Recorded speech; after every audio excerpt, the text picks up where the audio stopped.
Hello, my name is Rich Howard, owner of Architectural Builder Supply, and this video is to bring you a closer look at the Pemco 216 DFG dark bronze anodized aluminum thermal barrier door shoe with a drip cap.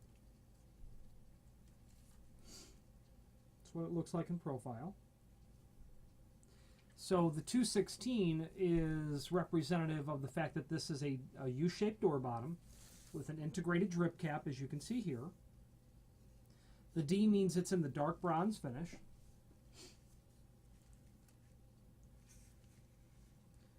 And the FG is what makes this a less common or even unusual door bottom. You can see right in the center there, that's a thermal break. That is a piece of rigid plastic that's installed there that mechanically is separating the exterior portion of the extrusion with the inside portion.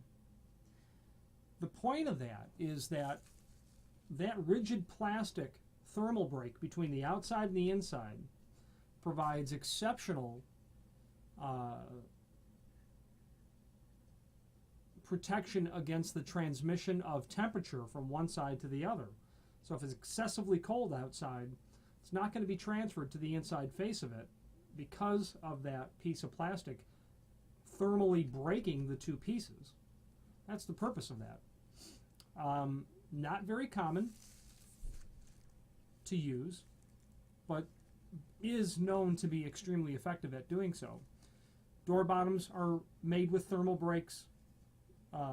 Commercial steel frames are offered with thermal break, and in the example of a commercial steel frame, I have been on job sites, Chicago, middle of winter. Thermal break frames are installed. The exterior of the frame is frozen, and the interior side of the frame, when you put your hand to it, is simply room temperature, is what it is, rather than that cold being transmitted all the way through. It's very effective. If you have any questions on the thermal break, feel free to reach out, but otherwise I'm going to move on now. Pemco-Prene, that's a high-performance seal that Pemco has with their material. All right? Very typical, very common item. Available in several different finishes from Pemco. Okay?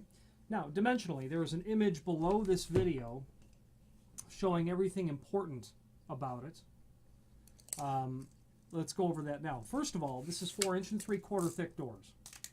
That's just what this is going to be made for, an 1 3/4 thick door. If you've got an 1 3/8 door or one that's thicker, this is not the right door bottom for you. The exterior face is 1 5/16. From the top of the extrusion to the bottom of the drip cap, it's 1 5/16. The smaller side, or the inside, I should say, is smaller. That's 5/8 of an inch. It's a bit hard to see that because of the dark nature of the D finish and the overhead light. That's 5/8 of an inch. And probably the most important dimension to know is the dimension from the inside of the extrusion to the bottom of the seal. And that's going to be directly related to the undercut that you're working with on your door and your sill.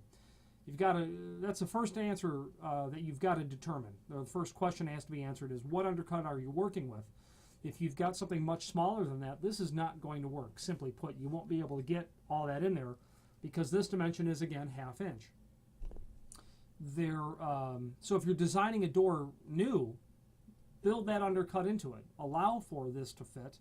If it was me, I'd probably leave that at least 1/8 of an inch strong, or a 1/16, between a 1/16 and an 1/8, because you've got these slotted holes on the outside that run down the entire length to give you the ability to vertically adjust it. Okay.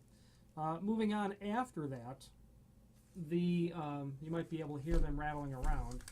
Screws and a complementary finish are included with this. And it is available in the website in several different lengths. This is a 36-inch piece.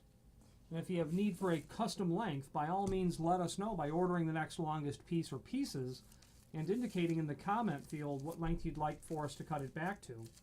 The reasoning for doing so is if you had to take this 36-inch piece and cut it down to, say, 32-inch, you'd eliminate that slotted hole.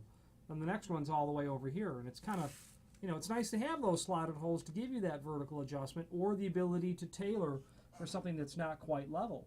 Okay, it's hard to drill a slotted hole naturally. You know, when you're drilling the door with your drill bit, the drill bit has a tendency to walk a little bit if you've not used a center punch before it pierces through the steel or wood or fiberglass or whatever. So if you order a custom length, we're not only going to locate the slotted holes in the proper distance from the edge, but the proper center to center based on the length that you're ordering. You know, you'll have to most likely cope the drip cap around the stop, assuming this is an in-swinging door that you're working on.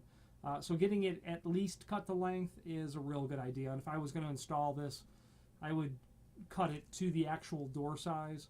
Depending on my margin between the frame and the door, I might make it a little bit larger or even a little bit smaller. Keeping in mind it's aluminum and can very easily be cut on a miter box saw. If you have any questions on the Pemco 216DFG door bottom thermal brake with drip cap or any other Pemco product, please feel free to reach out to us. Thank you.